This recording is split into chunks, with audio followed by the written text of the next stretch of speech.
$45 trillion. Seriously, just take a second to let that massive number sink in.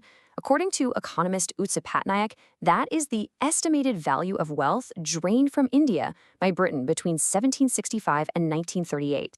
I mean, it's just a staggering figure. To put it into perspective, that's roughly 13 times Britain's entire gross domestic product in the year 2023. But here is the most fascinating part of this whole history. This unbelievable extraction of wealth. It didn't actually begin with a massive royal army or some swift invasion by a foreign government. No. So, let's dive into this.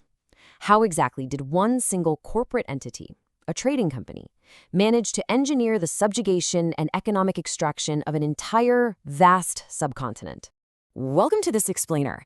By breaking down the historical sources, we're going to uncover exactly how the British East India Company transformed from a simple group of merchants into literal imperial rulers.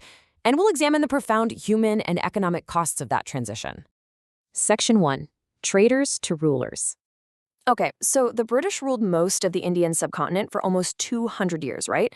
But this takeover happened step by step, using really careful planning and some incredibly clever strategies.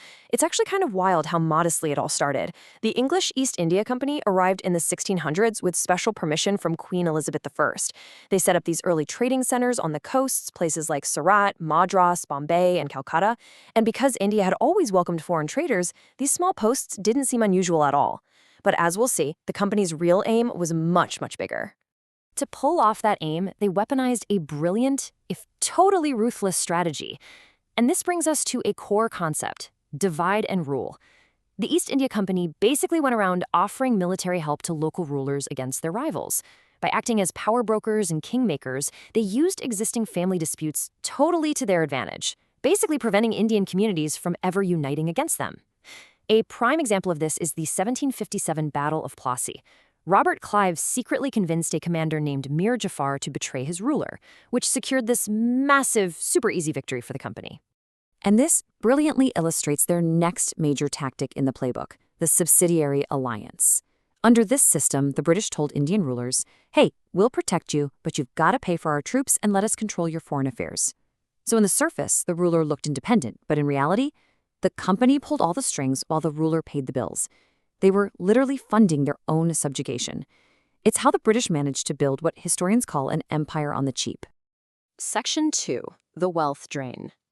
So, right after their victory at Plassey, the East India Company gained the right to collect taxes in some of India's absolutely richest regions. Robert Clive himself described Bengal as the paradise of the earth because of its incredible wealth and natural beauty. But instead of using that wealth to, develop the region, the company focused almost entirely on squeezing out as much revenue as humanly possible. And that greed had a really devastating human cost: 10 million. That is the estimated number of people who died in the Bengal famine of 1770. Just think about that. It wiped out nearly 1/3 of Bengal's entire population. Here's what happened.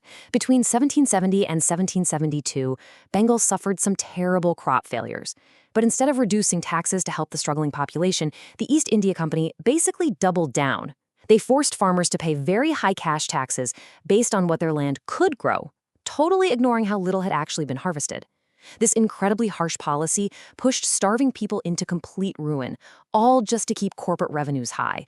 Sadly, this heartbreaking disregard for human life actually continued into the late 19th century, creating this stark, unbelievable contrast. During the Great Famine of 1876 to 1878, where up to 8 million people were starving, the Viceroy, Lord Lytton, organized the Delhi Durbar. This was a lavish, week-long celebration for 68,000 officials. While millions literally starved, the British strictly refused to step in to lower food prices. They claimed it was a free market policy and actually exported nearly 1 million tons of rice to Britain each year during all this. Section 3. Dismantling an economy. It wasn't just agriculture that was exploited either. The British systematically tore down India's indigenous industries to serve their own imperial needs. Now, before the 1700s, India was actually the world's largest producer and exporter of fine textiles. But by 1834, things had gotten so bad that Governor General Bentinck grimly noted, "The bones of cotton weavers are bleaching the plains of India." It's a really visceral, chilling quote, but it perfectly captures the deliberate destruction of what was once a booming global industry. So how did it happen? Well, Indian fabrics like chintz were so incredibly popular they had actually revolutionized global fashion. To protect their own textile industry, England passed the Calico Act to restrict the import of Indian printed cottons. And at the same time, the British heavily taxed Indian goods at home while letting their own machine-made products just flood into India super cheaply. Basically, skilled weavers lost their livelihoods overnight and were forced to become poor farmers. Section 4. Sparks of Resistance. Look, you cannot dismantle an economy and exploit a population for decades without severe pushback. The indigenous population definitely did not just sit back and accept this quietly. Long before the famous revolts, there were these intense early resistance movements. For example, the Sannyasi Fakir rebellion saw wandering ascetics fighting British tax collectors for 30 years.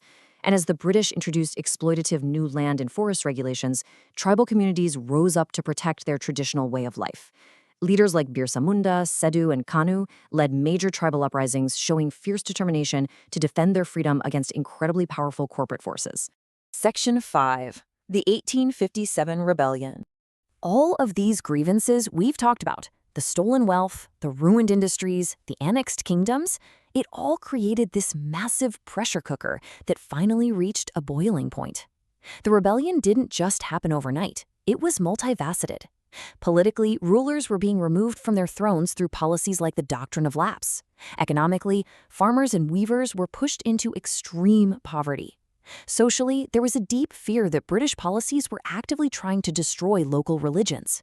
And militarily, Indian soldiers, known as sepoys, were paid very poorly and treated unfairly compared to British soldiers.